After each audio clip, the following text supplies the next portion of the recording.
How you doing there? Welcome back to Babylon Talmud. Today we're studying Daf Kuf, technically Daf Kuf Ayin Vav, though we're going to do half of Daf Kuf Ayin Hey. But yeah, today we are studying Daf Kuf Ayin Vav, the final Daf of Masechta BavaBasra. What else can I tell you? It's exciting times. Let's go back there. We're going to start on Daf Kuf Ayin Hey Amud Aleph, all the way at the bottom at the Mishnah. Now Kuf Ayin Vav Amud Beis is really just a few lines, which is why Be'etzim we're going to do Daf Kuf Ayin Hey Amud Beis and Daf Kuf Ayin Vav Amud Aleph, so it'll be Be'etzim a Daf, but we are going to be doing half of Daf Kuf Ayin Hey. Okay, says the Mishnah on Daf Kuf Ayin Hey Amud Aleph, all the way at the bottom. Amal v'schaveru b'shtar. Go. This is an important Mishnah. It's an important Mishnah to have mamish at the end of the Masechta. So if Shimon lends Reuven $1,000 and there's a document that says so, okay, so Reuven writes a document, gives it to Shimon, and says, I owe you $1,000. So if Reuven defaults on the loan, so then Shimon, if after borrowing the money, Reuven had sold property to Levi, so Shimon could collect from Levi the property. However, if it was a milva al peh, but if it was a milva al peh, if there was no document, there were witnesses but no document, well then you can only collect from meaning if Reuven defaults on the loan, so if it was a milva al peh, so if Reuven defaults on the loan, Shimon can collect from properties that Reuven currently has, but nothing that he has sold. Okay, I have coffee over here.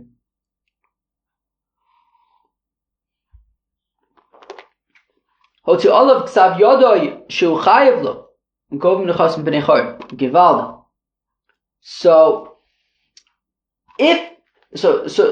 Shimon lends Reuven $1,000, and then Reuven himself writes on a piece of paper. He says, "I owe you $1,000." Reuven writes that on a piece of paper. He gives it to Shimon. Now, there's no witnesses on this document,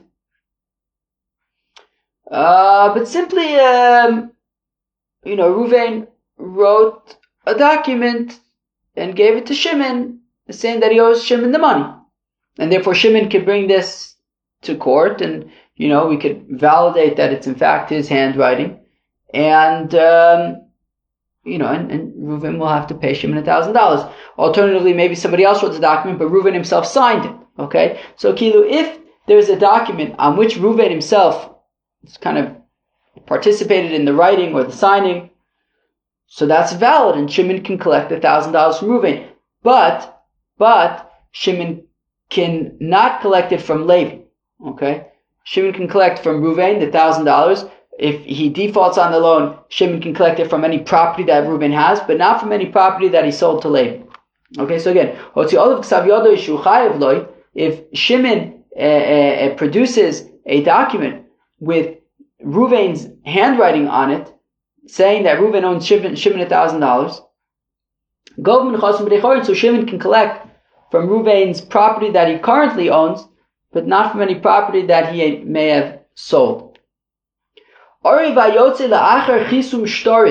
Okay, so an Oriv, a guarantor. Okay, so if Shimon lends $1,000 to Reuven, and Levi is the guarantor of the loan, that if Reuven defaults, Levi is going to pay Shimon. So the shaila is, if Reuven in fact defaults, so when Shimon collects from Levi, can he also collect from Nechasim Mishubadim? If Levi sold property to Yehuda after the loan, can Shimon collect from Yehuda?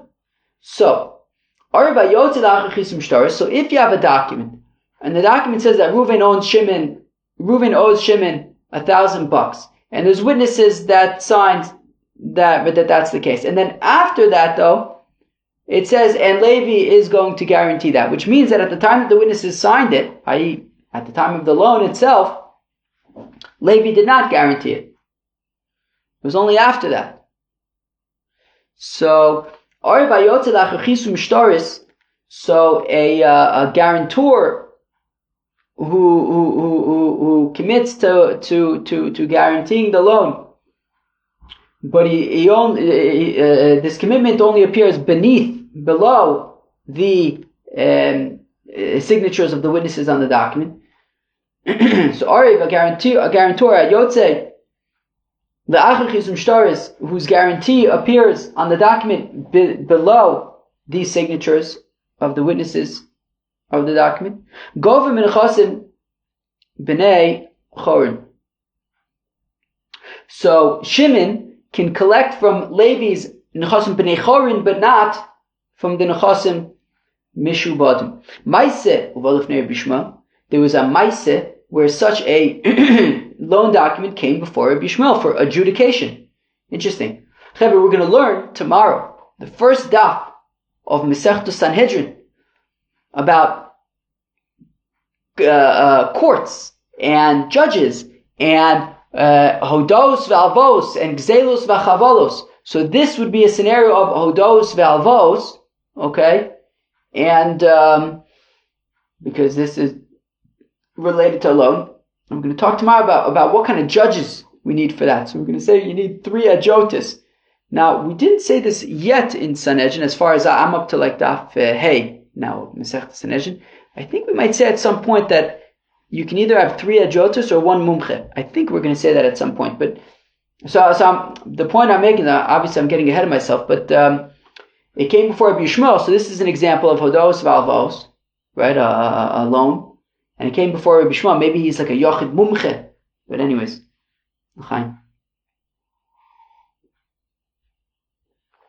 Anyways. So the case came before Rabbi Shmuel. Ve'omar, and Rabbi Shmuel said, Gov min Chosim b'nei Chorim, azoi. So there was a document that says that Reuven owes Shimon $1,000, and beneath the signatures, Levi had guaranteed the loan. So Rabbi Shmuel said, like the Tanakam, that okay, Shimon, you can collect from Levi's nechasim b'nei chorim. Omar lo Benanis, but then Benanis says to Rab Yishmael, Eino gove min nechasim mishubadim. I'm sorry, Eino gove lo min nechasim mishubadim veloy min nechasim b'nei chorim.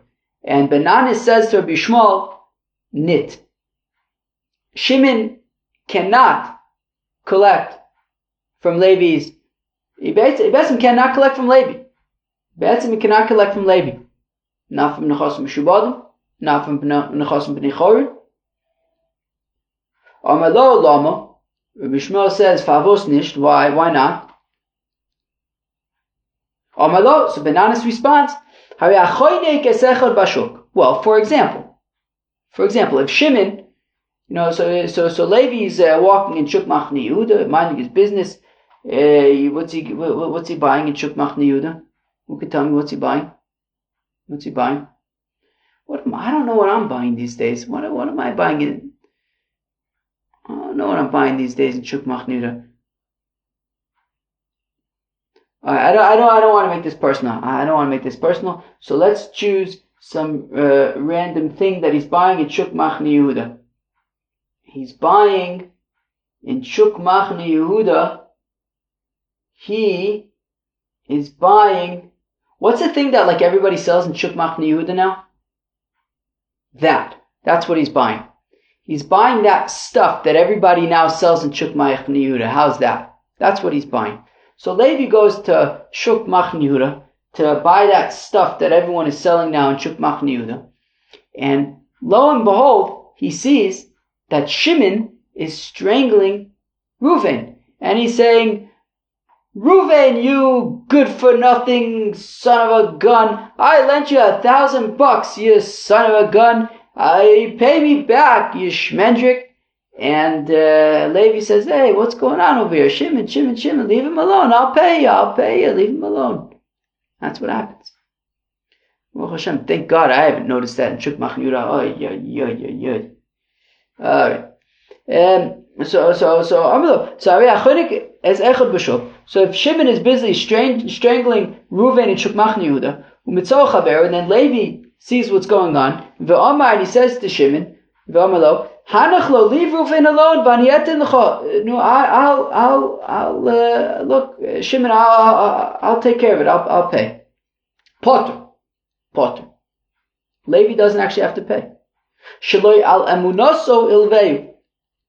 Because at the end of the day, at the time that Shimon lent Reuven $1,000, Levi wasn't there. Levi only found out while Shimon was choking Reuven, trying to get him to commit to paying him. Or I guess to pay him. So because Levi was not in the parsha, he wasn't part of things at the time of the loan. So coming later on and saying I'll pay isn't actually a real guarantor, isn't a real guarantee. And therefore the same would apply to this document, argues Ben Nanis, that if Levi's guarantee appears beneath the signatures of the witnesses, that's an indication that he was not there at the time of the loan. If he was, then it would have been above the signatures. So therefore, Benanis argues that if the signature is below, that if the guarantee of Levi is below the signatures of the witnesses, then he's not required. He's potter. He's not required to pay anything. So then, what is a guarantor? Who is a guarantor that would be chayav?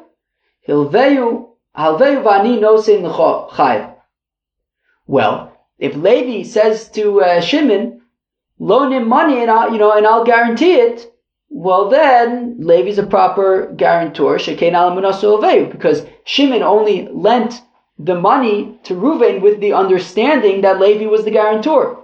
So meaning if Shimon lends the money to Reuven without any guarantor, and a guarantor kind of comes on the scene later on, Benanis would argue that the guarantor is potter. However, if the guarantor is in the parsha from Milichatchila, from the beginning, that Shimon lent $1,000 to Reuven with the understanding that Levi was the guarantor, well then Levi will be chayiv as a guarantor. V'amar Rabbi Shmuel, says Rabbi Shmuel, Haroitze sheyachkim. Somebody wants to become smart. Yasoik b'dinei maminis. He should be oisik b'dinei maminis, like we have for the past 14 months. Chevre, we're now at the end of Mamish, in the last daf of Masechta BavaBasra. Now this is a humongous Masechta that began with Bava Kama 14 months ago. Now that we are in the last daf of BavaBasra, I think this is a very appropriate line. We can talk from experience. However, when did our brains ever turn to mush like it has mushed in Dinei Maminis? It began in Bava Kama. Towards the end, I would say, those dafs got really hard. Our brains turned to mush almost every day. And then Bava Metzia, forget about it. Shnai Moshe Betalis, Hazov, Ezu, Neshach, and everything in between. Mushy brains was a regular occurrence, and we pushed through the mush. And our brains got stronger for it. So Chevra, now that we're at the end of BavaBasra, do you agree with Rabbi Shmuel's observation? I do. I agree. From Rabbi Shmuel, somebody wants to become smart, learn Dinei Maminis, learn Bava Kama, learn Bava Metzia, learn BavaBasra.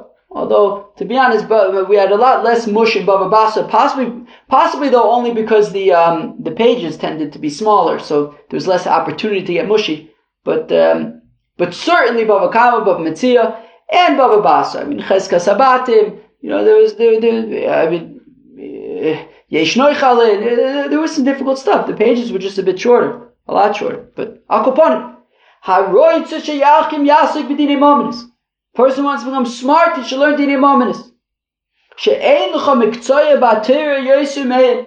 That there's no mikzoah. No, what's mikzoah? Profession. It feels like a funny word in this context, but there's no sort of area, let's say, of Torah that is greater than them. Okay. They are like a flowing spring. Azoy, cheve. So you can see, I'm not the only one. I'm not the only one whose heart just expands with infinite love when it comes to BavaBasra, when it comes to Bava Metzia and Nezikin in general. Listen to what Rabbi Shmuel says. It's like a flowing spring. It's like the love that flows out of our hearts when we learn Shnai Moichsim B'Talis.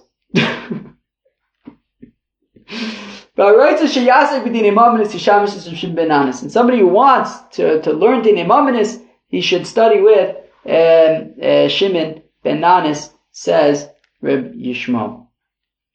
Wow. What a way to end Mishnayos of Masechta Nezikin. Masechta Nezikin, not Seder Nezikin. Masechta Nezikin, BavaKama, BavaMetzia, BavaBasra. Azoy. Says the Gemara. Omar Ula says Ula, Dvar Teira Midaraisa, Echad Milva Bishtar, Ve'echad Milva Alpeh. Whether the loan there's a shtar, whether there's no shtar.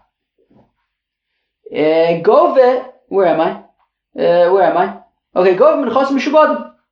Either way, if Shimon lends $1,000 to Reuven, okay, and regardless of if there's a document or not, Meikar Adin Midoraisa, Shimon can collect from Reuven's property that he has, or even property that he sold subsequent to the loan.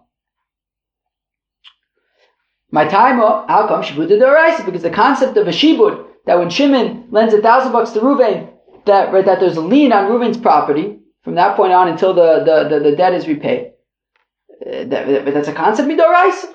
And therefore, regardless of if there's a document or not, when Shimon lends Reuven $1,000, there's a Shibud. Well,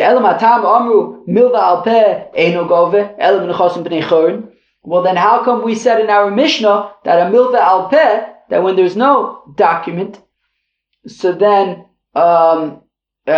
Shimon can only collect from property that Reuven currently has, not anything that he has sold? Mishum pseida de lekuchis. Because out of concern for Levi bought a property from Reuven. Chaval that Shimon knocks on his door and takes it away from him. So because we feel bad for Levi, we have sympathy for Levi, we say that by a milva al peh, we leave Levi alone. We do not collect from nechosim mishubadim. Yachim milva b'shtar nami. If that's the case, then if we have sympathy for Levi, the same should apply for milva b'shtar. Shimon lends Reuven $1,000. There's a document. So we say Shimon can go collect from Levi. But why? We should have sympathy for Levi. Hasam inu ninu tafsidu anafshayu. Well, there it's different, because when there's a document, people know about it. When Shimon lends Reuven $1,000, and Reuven has $1,000 debt to Shimon, and it's documented and there's witnesses, people talk. Primarily, the Yentis in the bungalow colony on Shabbos afternoon. The Diet Coke and the low-fat Malda bed before the Shmir Saloshin shir.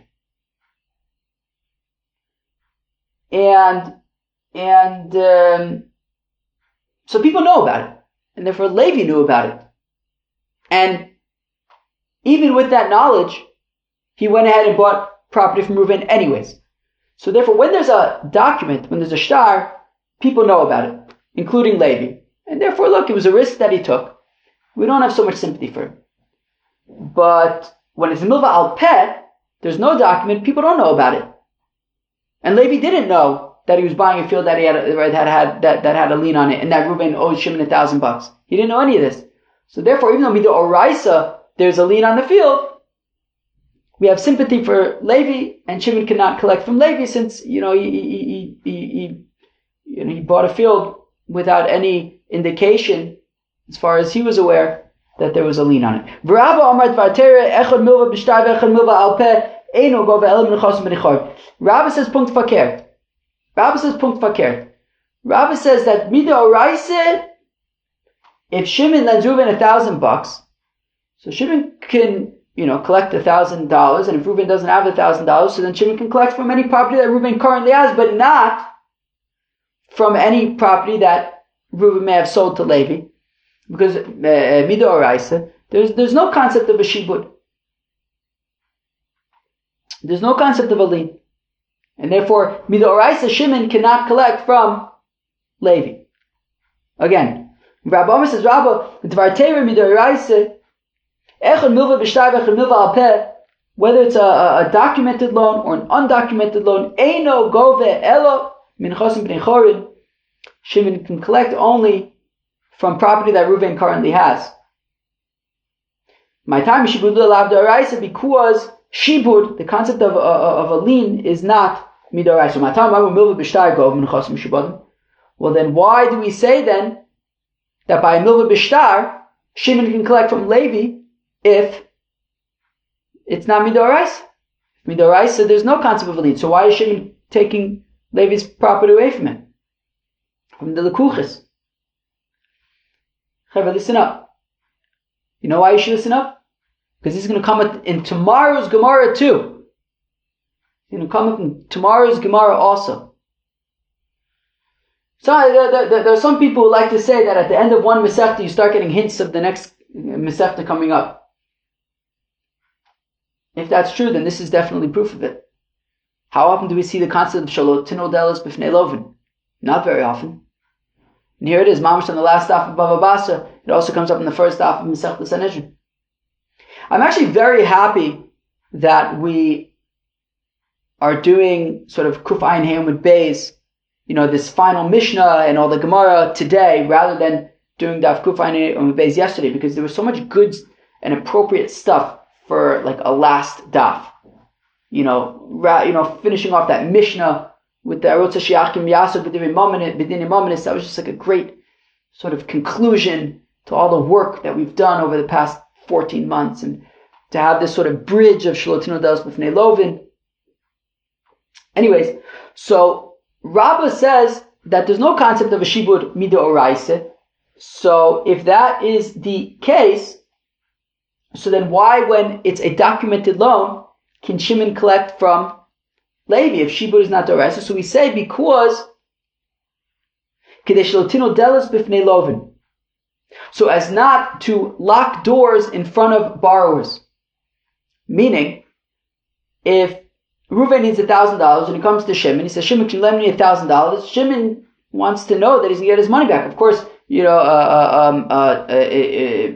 halacha is you can't charge interest on a loan. So it's not like it's an opportunity for him to make extra money. He's lending $1,000, he's getting back $1,000. He doesn't gain anything other than helping out his friend. So Shimon has a legitimate concern of, well, how do I know that I'm going to get paid back? And if Shimon does not feel confident that he's going to get paid back, he won't loan. He'll say, I don't know, maybe somebody else has $1,000 for you to borrow. So in order to make it easier for Reuven to borrow $1,000, we say, you know what? Shimon, if Reuven doesn't pay you back, you can collect from any property that he sells to Levi subsequently. I.e., we'll put a lien on all of his property, and anything that he sells, you can collect from. I mean, even if he still has it, obviously you can collect from it. But even if he sold it, you could still collect from it. So Mida Oraisa, there's no concept of a lien. However, Shalotino Delos B'fnei Lovin, so as not to lock doors in front of borrowers, we place a lien on the borrower's property, so that Shimon will feel more comfortable lending money to Reuven, and it'll be easier for borrowers to secure loans. Well, if it's Shalotino Delos B'fnei Lovin, so why don't we say that the same thing by Milva Al Peh? That even if it's undocumented, still Shimon should be able to collect from Levi, so that it'll be more likely to lend, and that it'll be easier for Reuven to borrow. Well, Hasim Leisle Kala. Yeah, but the thing is, over there we do have a legitimate concern for Levi, right? Meaning we have sympathy for Levi over there, because since an undocumented loan Levi wouldn't have known about, and now you're going to show up and take away his field, right? That's unfair for Levi. So therefore, when it's undocumented, so then, Levi has no way to know that there was a lien on the property, so therefore we don't take it away from Levi. But if it's documented, and Levi should have known about the lien, so then Shimon can collect from Levi so that he has kind of a better guarantee on his money, and he'll be more likely to lend money. But fact the Gemara, Umi Omar Rabba Achi, does Rabba really say this? Does Rabba really say that shibud is lav d'oraisa? Does Rabba really say that shibud is lav d'oraisa? V'ho Omar Rabba says gabu karka yeshlo, gabu ma'us ein lo. Who could tell me what this is talking about? He's talking about a scenario of pishnayim.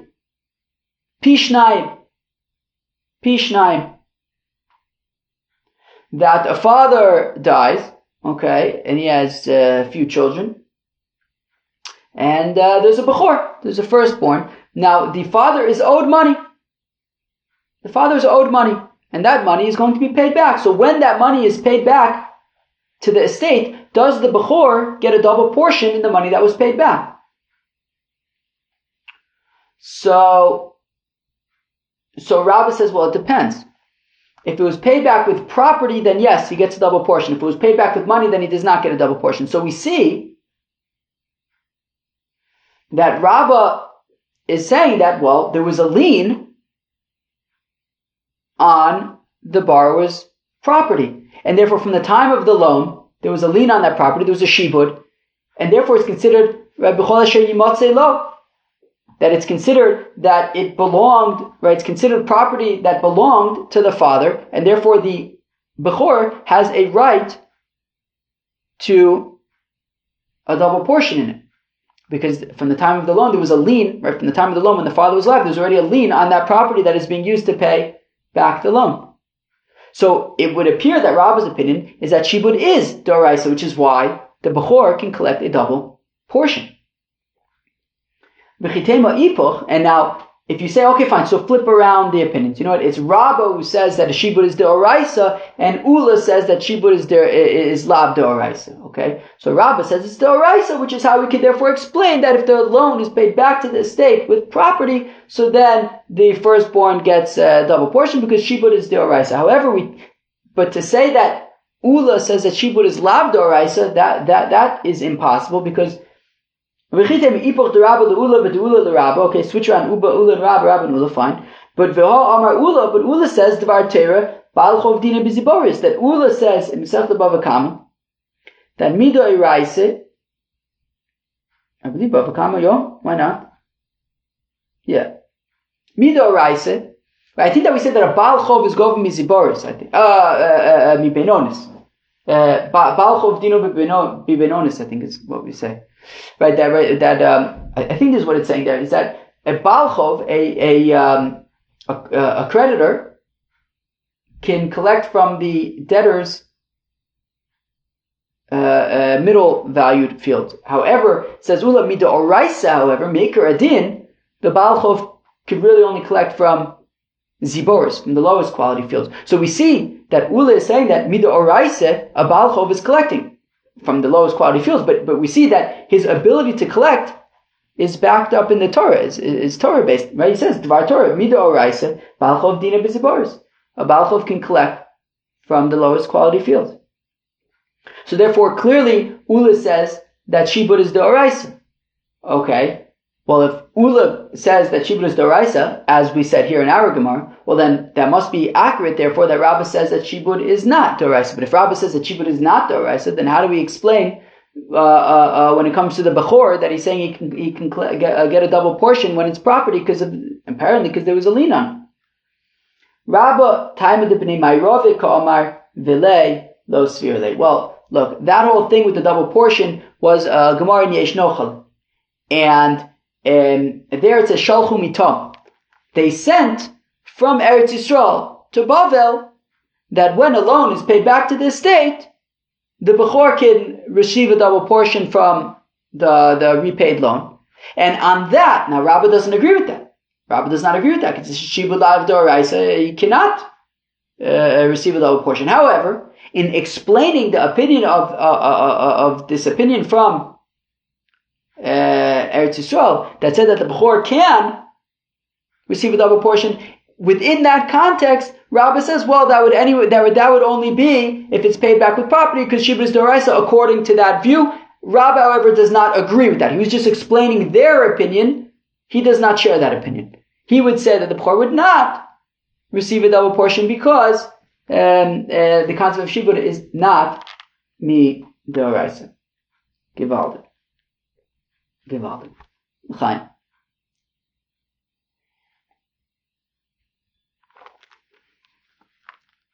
Where are we? Oh. Rav and Shmuel both say milve al peh. Okay, an undocumented loan. Eino gove lo min hayorshin v'lo min halekuches. So an undocumented loan cannot be collected from lekuches, like our Mishnah says, and neither from heirs. Okay, so if a creditor shows up to collect a debt from yisomim, from heirs, so if it's an undocumented loan, he has no right to collect it from the heirs. My time outcome shibud lav d'oraisa, because shibud is not midoraisa, and therefore he cannot collect. He collects neither from the heirs nor from the kuchas. Rabbi Yochanan, Rabbi Yishmael, Rabbi Shimon ben Lakish damitarai, whereas Rabbi Yochanan and Rish Lakish say milve al peh when it's an undocumented loan, gove bei min hayoshin bei min halekuches, can be collected both from the lekuches as well as the yorshin. My time outcome shibud d'oraisa, because shibud is d'oraisa. Therefore, a creditor can collect both from lekuches as well as from yorshin, even when it is an undocumented loan. And now we're going to ask a kasha on, drumroll please, on Rabbi Yochanan, on Rav and Shmuel, who say that the creditor cannot collect from yorshin. We are going to ask a question on that. Meisir of kasha. Hachoifer bor b'shus harab. If Reuven digs a pit in Rishus Harab, which obviously, of course, we know from Masechta BavaBasra, Givaldi, the last daf of Masechta BavaBasra. This is we're already like quoting things from BavaBasra, right? Baal Chov Dine B'Ziboris, and now Bor B'Shus Harabim. Did we have any Bav Mitzvah come up so far? I mean, this whole concept of loans, I guess, is kind of Bav Mitzvah kind of things. But anyways, where are we? So Reuven digs a pit in Rishus Harabim, which of course he's not allowed to do. V'nafal olav shor, and he's digging the pit, and he's down. Reuven is down deep in the pit, and Shimon's shor falls into the pit and lands on Reuven's head. V'hargo, and kills Reuven. The impact kills Reuven. Potter, Shimon is potter because Reuven had built a bor b'shus harabim, which he's not allowed to do, and so Shimon is potter for the fact that his pit, that his ox fell into Reuven's pit and killed Reuven. And not only is Shimon potter, ella she'emeis hashor, that if the ox died, yorshe balabor, the heirs, Reuven's heirs, chayavim l'shalim, need to pay Dumeshor, the value of the dead ox, the vailav to Shimon. So now, this obviously is not a milva bishtar. This is not a documented thing. Shimon's shor fell into Reuven's pit and died. So Reuven simply owes money to Shimon. It's not documented or anything. Reuven died when the ox fell on him. And we're saying that his heirs have to pay this money to Shimon. So it sounds like what we're saying is that a milve al peh, gove min hayorshin, you can collect from the heirs. So Kashan Rav and Shmuel said that milve al peh eino gove lo min hayorshin lo min halekuches. Omar Rabbi Elazar, Omar Rabbi Illa, says Rabbi Illa, Omar Rab, bishe Omar badin. Well, they went to Bezdin, and Bezdin said that Reuven needs to pay Shimon. And that's why even the heirs need to pay, because this was already established in Bezdin. But what do you mean? It says that the ox fell on Reuven and killed him. So what do you mean they went to Bezdin? He's dead. So well, Reuven didn't die immediately. He, kind of was on life support or whatever, and they brought him to Bezdin in a terrible state, and they established that he owes the money, and then he died, and now the heirs have to pay the money. Rav Nachman says, Tonitano, mace, recover awesome. One second, Rav Nachman says that what happened was the ox fell on Reuven, and Mamish killed him instantly and like buried him in the ground. Like the ox falling into that pit, just Pasha buried Reuven there into the pit, into the ground. So he was dead. So there's no going to Bezdin. Well, the Yazve Dayone Apume de Beir. Well, there were judges that were mamish sitting right at the entrance to the pit, and they mamish very quickly made a judgment right before Reuven died. V'chayivu, and they were mechayivim, and that's why the heirs have to pay. Very interesting. Because again, as we're going to learn tomorrow, the first Mishnah, Masechta Sanhedrin, that this would be Gzeros v'chavolos. Gzeros v'chavolos requires 3 mumchim. So we need 3 expert judges to mamish be sitting at the entrance to the pit. Anyways, fine. Okay. Over Papa says, Papa Hilchsa, the halacha is milve al peh, that when it comes to a milve al peh, gove min hayorshin. A milve al peh can be collected from the heirs, ve'enu gove min alakuchis, but cannot be collected from Levi, right? From somebody who purchased property. Gove min hayorshin, kidei shaltinu dels b'fnei lovin. We collect a milve al peh from heirs. So, as Shalotino Dels b'fnei Lovin, right? So that Shimon knows that if he's lending money to Reuven, if Reuven dies, he'll still be able to collect from his kids. But however, Shimon cannot collect from Levi if Reuven sold property to Levi, because since it's undocumented, Levi wouldn't have known about the lien, and therefore Shimon cannot collect from Levi. But he can collect from the heirs, so that if Reuven dies, Shimon can still get his money back. Wow, Chevah, the last daf of BavaBasra, it's like, wow, what a special daf. It's like, it looks like it's not going to be a short one. I think we're already at a half an hour. We still have an omen to do. So, but it's like perfect for the last daf of Masechta Nezikin. I mean, this level of intensity is kind of what we associate with Nezikin. Which is why probably Rabbi Shmuel says, I wrote to Sheyach Yim Yasek B'dinim Omenis. So it requires koiches. I mean, there weren't many dafs in BavaBasra that required such koiches. Wow. I'm not used to it. I got to build up my stamina again. Okay. Wow. So the Mishnah had said that if Shimon can produce a document with Reuven's handwriting on it, and the document says that Reuven owes him $1,000, so then Reuven owes him $1,000. But we said he can only collect from Nechos Merichorin, not from Nechos Mishuadim. For the Gemara, a very interesting kasha. Bo mine Rababar nosin me'Rabbi Yechanan huchzok sav yodui bebezdin mai. You hear the kasha? We have a document. Shimon has a document. So now normally we would say milva b'shtar. If Shimon has if it's a documented loan, so then Shimon can collect from Levi, can collect from the Lekuchas. This, however, is not a proper document because there's no witnesses on it. The only thing that makes this an acceptable document is because Reuven himself signed on it or wrote it, but it's not a proper document. So therefore, we're saying that Shimon can only collect from Reuven's Nechosim b'nei Chorim. What if Shimon can only collect from Reuven's Nechosim b'nei Chorim? What if, though, after the fact, they bring this document to Bezdin and Bezdin validates it? They validate that it's Reuven's handwriting. They validate the document, which makes it. Well, that's the question. What does it make it? Does it make it now a proper document, and therefore Shimon can collect from Levi? That's the shayla. So Bamine, Rabbi Nosan asked Rabbi Yechon, what if they subsequently validate this document based on Reuven's handwriting in Bezdin? Do we treat it like a proper document? Do we treat it like a documented loan and that Shimon can collect from Levi?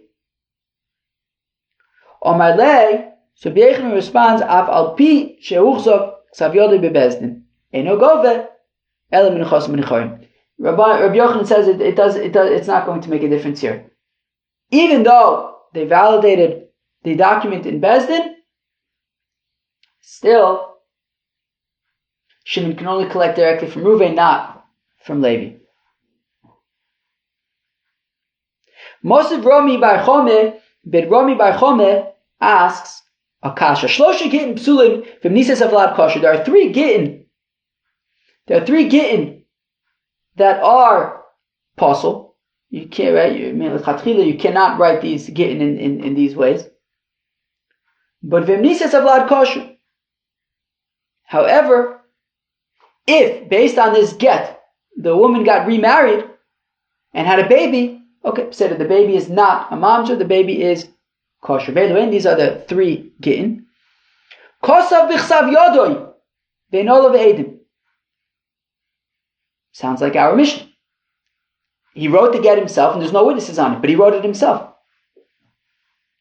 Yesh olav edim, or there are witnesses, ve'en bo zman, but there's no time. Yesh bo zman, there's a time on it, ve'en bo ela eid echad, but there's only one witness. Hare'elu shlosha gittin psulim v'mnisas avad kosher. These are the three examples of gittin that are psulim min chatchila, but b'di'eved, if she got married and they had a baby, the baby is kosher. Rabbi Lazar Omer, but of course Rabbi Lazar who says Eidei Mesira Karte, Rabbi Lazar says you don't need witnesses at all. So he's going to say that a get that's written by the husband with no witnesses is kosher min lechatchila, so long as it was given to her in front of witnesses. You need Eidei Mesira. So Rabbi Lazar says, Rabbi Lazar, Afal Pisha in all of Eidim, even if there are no witnesses at all, El Shenosnu la Bifnei, or Shenosnu la, I don't know, I think it would probably be either way. Shenosnu, they gave it to her, or Shenosnola, or they gave it to her. I don't know. Bifnei Eidim, in front of witnesses, kosher. It's completely kosher, min lechatchila. Ve'gove min chos mishubadim. And if this was a regular document that was written by him and doesn't have any witnesses on it, but it was given in front of witnesses, so then Shimon can collect from Nechos Mishubadim. So we see that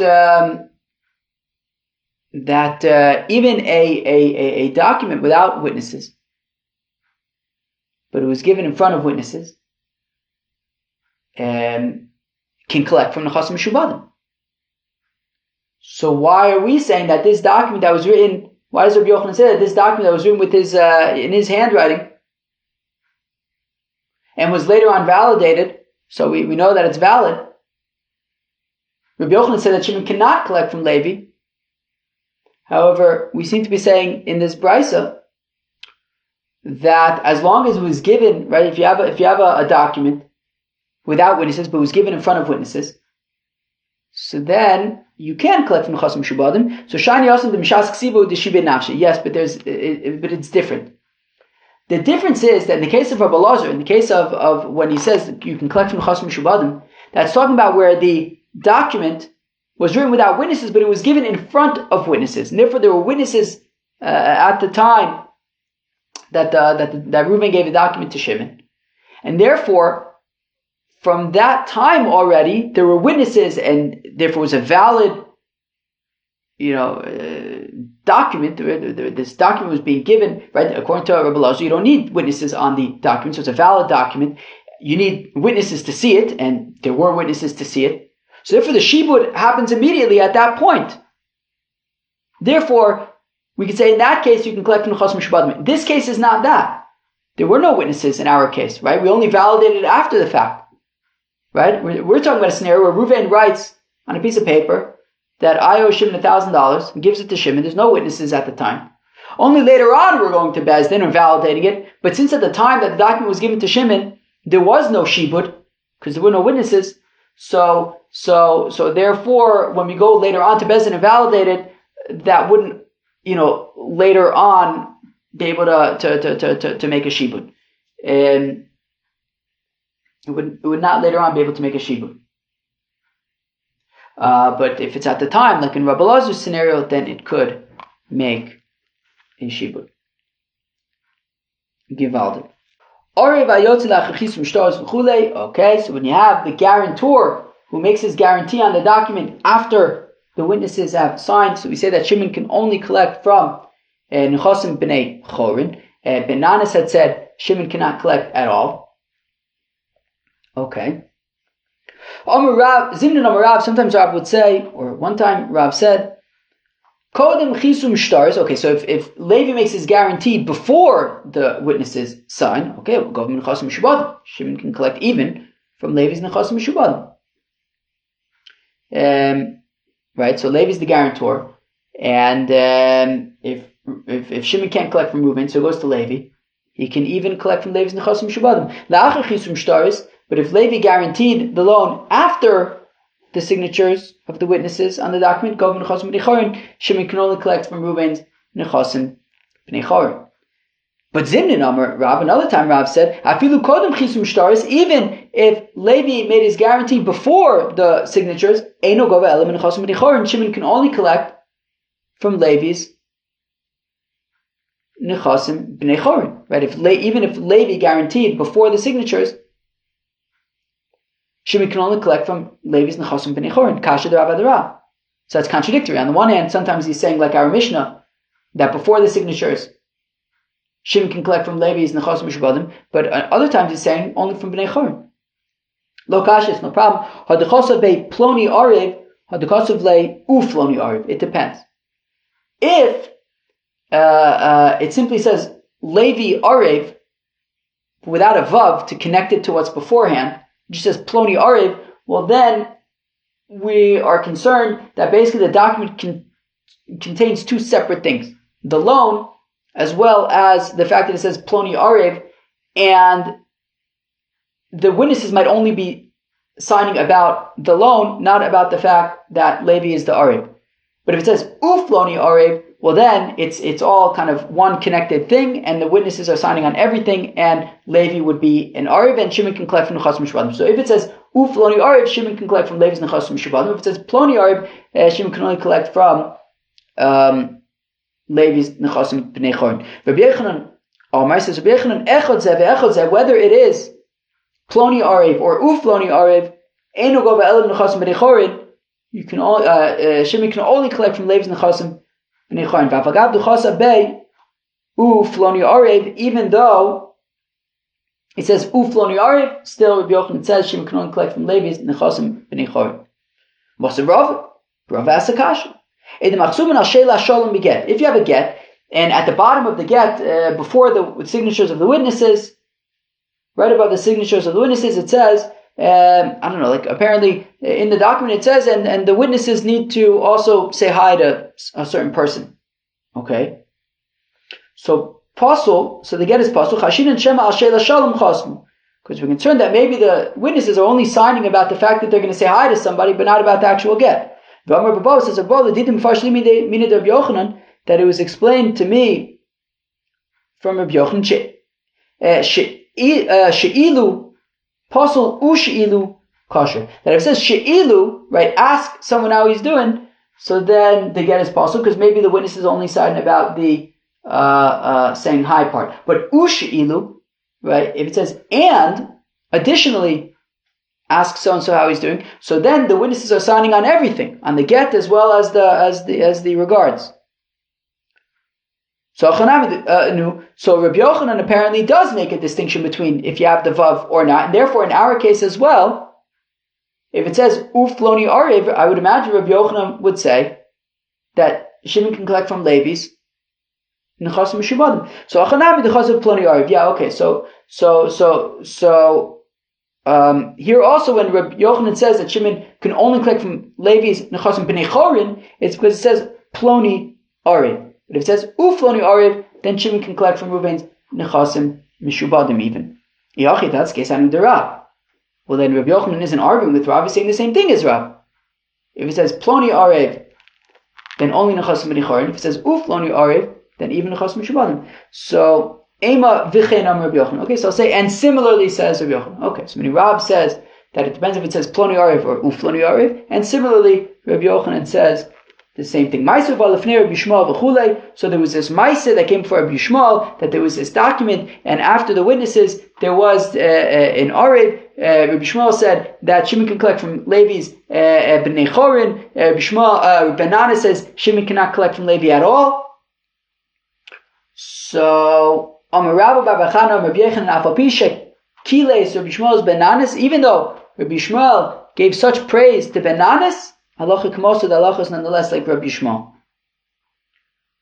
Ibaya lehu, right? That that Shimon can collect from Levi's and Nechasim B'nei Chorin. Ibaya lehu, they ask the kasha b'chonuk mali am Rabbi Yishmael. What does Rabbi Yishmael say in the scenario of the strangling? Right? Because Ben Nanas gave this whole story. Shuk Machne Yehuda, Levi was there going to buy the thing that everybody's selling in Shuk Machne Yehuda these days, and he sees that Shimon is strangling Reuven. He's saying, Shmendrik, you owe me money. And Levi says, all right, I'll pay for it. Ben says that Levi doesn't actually have to pay. He's potter. What would Rabbi Yishmael say? Tashma kamanir, dam Rabbi Yaakov, am Rabbi Yechanan, chaluk Rabbi Yishmael af b'chonuk. That Rabbi Yishmael also disagreed with Ben with regard to Chanuk, and he would say that Shimon does have to pay from Nechasim B'nei Chorin. But the Levi has to pay, right? But the Levi has to pay, and Shimon can collect from Nechasim B'nei Chorin. Halacha k'moso and halacha k'moso, is the halacha like Rabbi Yishmael, or is the halacha like Ben when it comes to the strangling situation? Tashma kamnei d'chiyasa Ravin Am Rabbi Yechanan chalukay Rabbi Yishmael ap b'chanuk, that Rabbi Yishmael disagreed with Ben also by chanuk, by halacha k'moso ap b'chanuk, and the halacha is also like Rabbi Yishmael by chanuk. Is there power washing going on? No, I don't think so. They were power washing mamash right before we started recording the daf. But sometimes they come around again. It's a very noisy business, this power washing stuff. Alright. Amar Yehuda, Amar Shmuel. Chanuk v'kanu miyado mishtabed. So it says Rav Yehuda Amar Shmuel that in the strangulation case, v'kanu miyado, if Levi made a kinyan, right, that he was serious about it, well then mishtabed. Well then there's a shibud mechlal, da'ar ba'alma lo ba'kinyan, implying that a guarantor in general doesn't need a kinyan. Rav Nachman, this argues with Rav Nachman, because Rav Nachman says, Ariv de Bezdin lo ba'kinyan, that only a guarantor in Bezdin doesn't require a kinyan, because that's happening in Bezdin and it's official, as we're going to see in a second. But in general, you would require a kinyan for an Ariv. Also, the halacha is Ariv b'shas ma'in ma'os lo ba'kinyan. If Levi is guaranteeing the loan and he's there at the time of the loan, so then he doesn't need a kinyan to make it official. Achar ma'in ma'os, but if he's guaranteeing the money, the loan only after the fact, by kinyan, Levi would have to make a kinyan to make it official. Or if the Bezdin, but a guarantor in Bezdin, lo by kinyan, does not require a kinyan because with that hana that the Bezdin is recognizing and trusting him, right, Levi as a guarantor, so then he's going to go into it wholeheartedly and does not require a kinyan. Hadron olav get poshit uslik Allah Masechta BavaBasra. Let me make a l'chaim. L'chaim. Wow. All right, everybody, give yourselves a pat on the back. Masechta BavaBasra, but I feel like it's not just Masechta BavaBasra. It's Masechta Bava Kama, Bava Metzia, BavaBasra. Yep. Definitely deserve a pat on the back. And wow, no, something else. I wrote to Shiachim Yasik B'dinImonis. Wow. Well, Chaver, I'm looking forward to seeing you tomorrow from Masechta Sanhedrin. Peace.